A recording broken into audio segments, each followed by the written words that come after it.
Das 12 hélices de DNA, tá? É, Hoje eu vou falar um pouco sobre parte científica, tá? Eu acho que eu fui acelerando e pode colocar nos comentários que eu estou acelerando e aí eu volto e tento diminuir o compasso é, das nossas conversas, tá? Como eu falei anteriormente, a gente vai falar hoje sobre parte científica, tá bom? Então, eu queria falar para vocês sobre o Nikola Tesla hoje, tá? Porque a gente está falando de uma coisa, né, de uma energia eletromagnética e a gente não pode deixar de lembrar dele.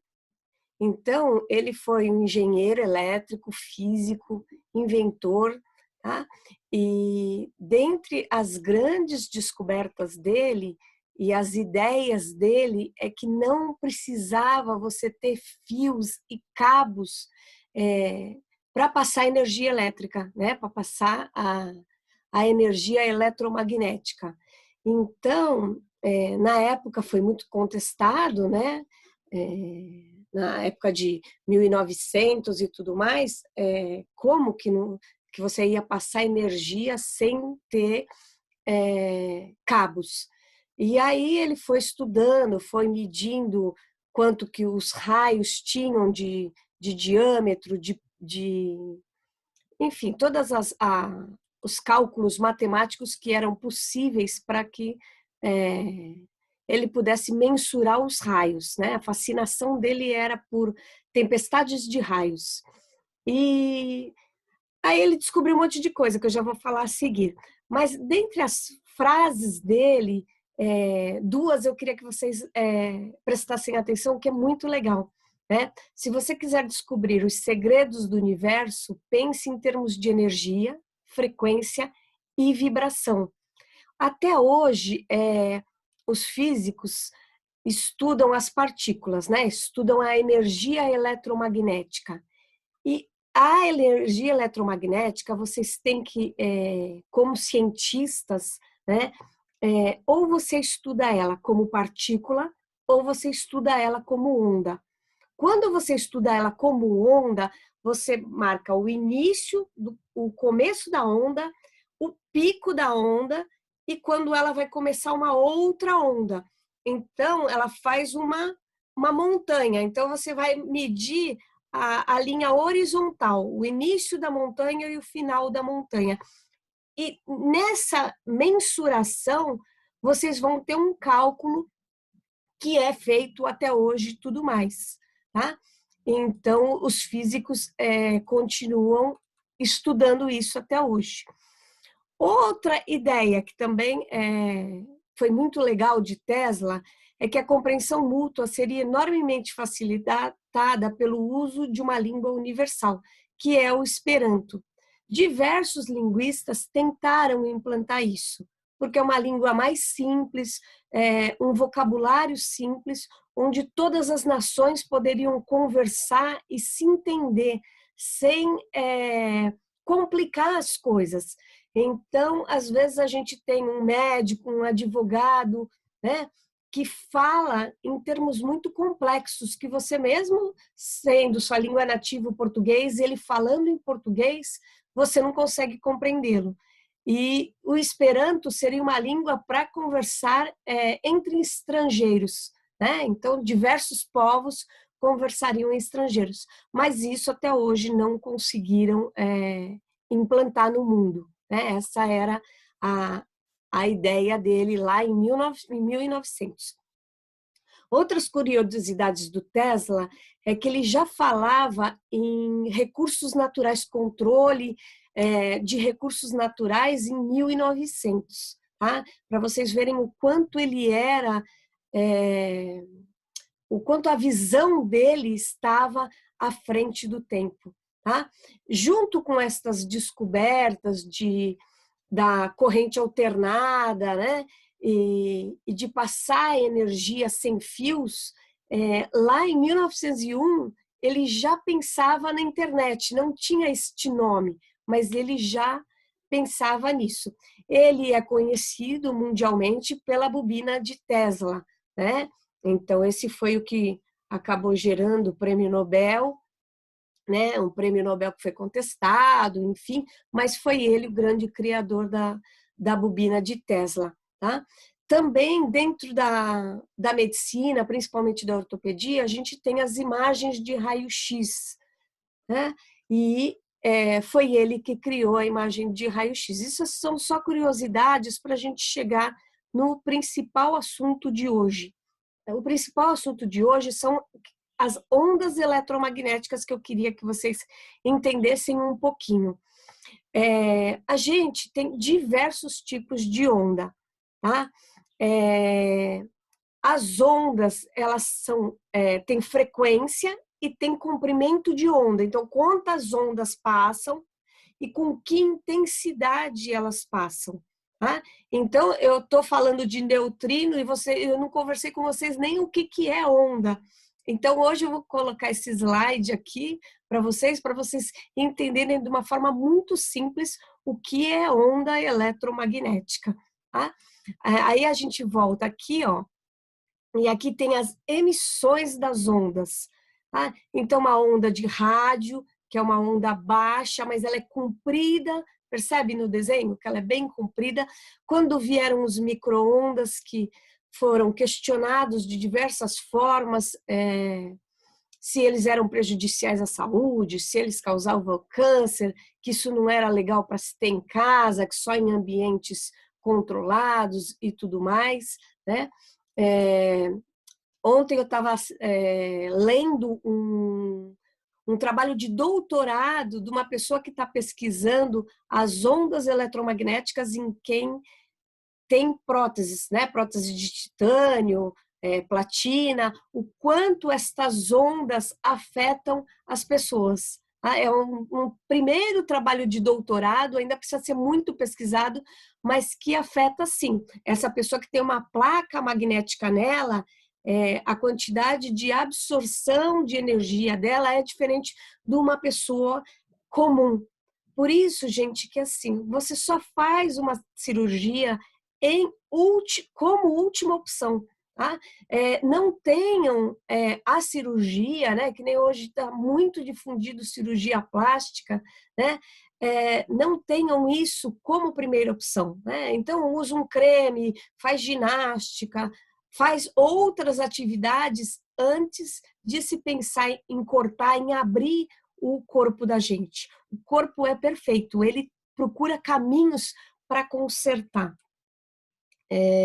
Voltando aqui a falar das ondas eletromagnéticas que eu queria falar hoje com vocês, a gente tem a parte visível, olha como é pequena a parte que a gente consegue enxergar das ondas. Aqui são as cores e todas as imagens que a gente enxerga. Então, a gente enxerga aqui muito, muito, muito pequeno, né?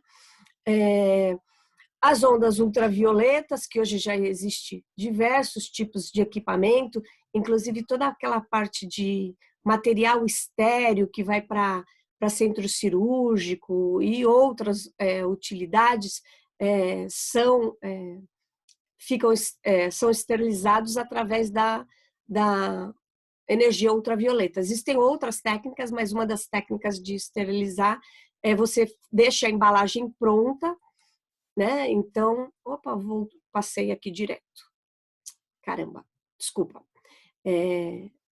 Você, por exemplo, produz uma seringa, uma agulha, enfim, ela fica na embalagem e aí ela é bombardeada com energia ultravioleta, né? Ou radiação, são várias técnicas, e aí você mata qualquer tipo de patógeno que esteja presente dentro daquela embalagem. Então, aí aquela embalagem é atestada como estéril. A gente tem os raios X, que são os raios, os exames, né, que a gente faz. É interessante falar dos raios X, explicar para vocês o seguinte: o raio-x é batido dentro daquela sala cercada de chumbo, tá? Isolada teoricamente. Só que você foi lá, você tirou o raio-x, né? O técnico saiu de lá, mas aquela radiação vai ficar naquela sala. Ela fica concentrada naquela sala. Por isso que se preconiza que quem trabalha com raio-x deve trabalhar 4 horas por dia. Só que aí o que as pessoas pensam? Eu vou trabalhar 4 horas nesse e 4 horas no outro. Então, a grande maioria dos funcionários que trabalham com aparelho de raio-x continuam morrendo de câncer. Por quê? Porque se é para trabalhar 4 horas por dia, não é 6, não é 8, são 4 horas, né? Porque eles continuam dentro de um ambiente com radiação. E as gestantes não devem nem entrar nessa sala. Mas tá levando uma criança para tirar raio-x. A gestante tem que ficar do lado de fora da sala.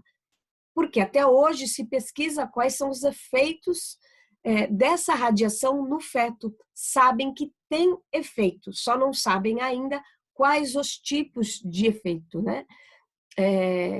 Por isso que a radiação, o raio-x é muito prejudicial, ele deve ser utilizado somente quando for necessário. Aí tem aquelas mães que o que acontece? A criança está ruim, né? Tá com tosse, tá. Então elas vão todo dia no pronto-socorro. Mas ele continua ruim, ele continua ruim. E aí os médicos vão tirando, cada vez que passa no pronto-socorro, ele pede um novo raio-x, porque ela não trouxe o anterior. Essa criança está sendo bombardeada diariamente com raio-x, o que é muito prejudicial. Então, se tirou um raio-x, pega esse raio-x e leva para o médico, porque no dia seguinte não vai ter mudado de um dia para o outro. Então, esperem uma semana para tirar um outro raio-x, tá certo? É uma dica que fica para vocês, porque a gente vê esse erro diariamente, né? Em quem trabalha na área de saúde. E aí a gente chegou nos raios gama. Percebem a frequência do raio gama, que é muito maior do que uma onda baixa aqui? Então, aqui, hoje a gente vai chegar só neste ponto, tá? Eu estou falando das 12 hélices de DNA, que elas vão estar aqui, numa frequência além do raio gama, tá certo? Então, aqui eu coloquei outra imagem para vocês, que é para medir o comprimento de onda e a direção da propagação de onda. Deixa eu voltar aqui. A onda, ela vai ir na horizontal e ela vai ir na vertical, tá? Então, uma onda eletromagnética, ela faz isso, ó, tá? Além dela ir caminhando para a direção, né, dela, ela ainda faz isso. Então, são vários movimentos, este cruzando ela e este assim. Por isso que quando tentam explicar o átomo, tentam explicar como se fosse uma bolinha. Na verdade, esta bolinha que vocês estudaram, que vocês veem em imagens e tudo mais, ela faz assim o tempo todo. E assim é o nosso corpo o tempo todo, inclusive quando estão dormindo. Deixa eu voltar aqui para o slide. Tá certo? Então, este é o caminho que eu estou tentando explicar para vocês a minha forma de pensar sobre as 12 hélices do DNA, tá? Ondas de pensamentos modificam o corpo, tá? Elas alteram a estrutura físico-química. Porque se você pensar que são várias bolinhas fazendo este movimento e caminhando, seja para frente, para trás, né, para o lado, então isso eu quero que vocês entendam, que a gente não está falando de um grão, né, de uma ervilha, de um grão de feijão, a gente não está falando de algo palpável, concreto, a gente está falando em algo que se mexe, se movimenta o tempo todo. No último vídeo que eu fiz, eu expliquei para vocês sobre esse filme aqui, do Quem Somos Nós, que ele explica de uma forma muito didática a energia quântica. Quem tiver a oportunidade de assistir, assista, porque ele é muito, muito didático, tá? Numa dessas falas deste filme, a gente vai conhecer o Masaru Emoto, tá? Que isso aqui, ó, é um trabalho ele congelou a água, para vocês verem o quanto é difícil a gente provar aquilo que a gente consegue entender, né? Porque uma coisa é eu entender, outra coisa é eu mensurar, calcular e provar cientificamente. Então, o que o Emoto fez? Ele congelou a água de diversos lugares e com fotografias de alta resolução, ele foi fotografando a água. E aí ele desenvolveu, ó, isso, os formatos que a água vai gerar, tá? São várias formas. Então tem água de rio poluído, água de meditação, água de gente doente. São muitos tipos de água, tá? Água de diversos rios do mundo mandaram a amostra para ele, ele congelou e aí ele fotografou. Percebem que nenhuma tem o desenho igual o da outra? Eu podia ficar aqui várias, porque ó, são várias cartas, tá? Ele foi mostrando por quê? Porque a gente é 70% de água. O planeta é 70% de água. Ontem eu mostrando para minha filha faz engenharia ambiental, mostrando para ela o vídeo, né, para ver se estava bom, se precisava fazer alguma alteração, ela me falou, mãe, tem que falar que quando você bebe uma água, ela já passou por 4 animais. E aí eu não conhecia isso, tá? Ela, não, mas já está provado cientificamente que a água que a gente bebe... Ó, gente, são vários desenhos, tá? Se vocês quiserem, põe os comentários aí, eu mando pelo WhatsApp ou pelo Face, ou pelo e-mail, porque é muito interessante. E atrás, ó, ele escreveu da onde que é a água, ó. Por exemplo, essa aqui é das glândulas suprarrenais, tá? Tem outras que são de rios e tudo mais. Agora, ó, água do cérebro, tá? É outro formato. Então, cada órgão do corpo da gente vai ter uma célula de uma água de um jeito diferente. O planeta é um sistema fechado. Então, a gente toma água, né? A água passa pelo nosso corpo, vai para a urina vai para todo um sistema de saneamento, vai ser trabalhada, filtrada, né? E aí ela volta para a nossa torneira, vai ser filtrada novamente e a gente vai tomar. Então, já conseguiram provar que a água que a gente toma já passou por 4 animais diferentes. Isso eu achei muito interessante para compartilhar com vocês. Então, para não ficar extensa a aula, hoje a gente volta aqui nas ondas, tá? Hoje a gente falou sobre ondas eletromagnéticas. E aí eu quero que vocês consigam pensar sobre a onda eletromagnética do que passa no corpo de vocês. O que passa de pensamento no corpo de vocês. E vocês têm que entender, e aí eu vou tocar no tendão de Aquiles de todo mundo, que não é só o pensamento de vocês, é o pensamento que veio da carga genética. Vocês carregam o pensamento dos seus antepassados.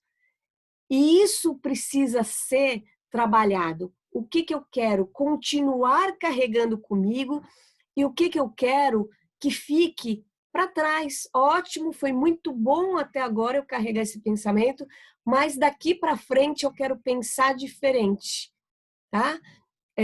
Eu vou ficando por aqui hoje, já fui até além do que eu me programei. E eu vou postar também um vídeo de 35 minutos de uma aula que eu gravei que ficou muito extensa. Mas eu vou postar mesmo assim, tá? Então, quem quiser assistir, quem tiver com tempo, assiste só que está com muito conhecimento, tá bom? A gente se vê na próxima semana. Opa, não consegui parar.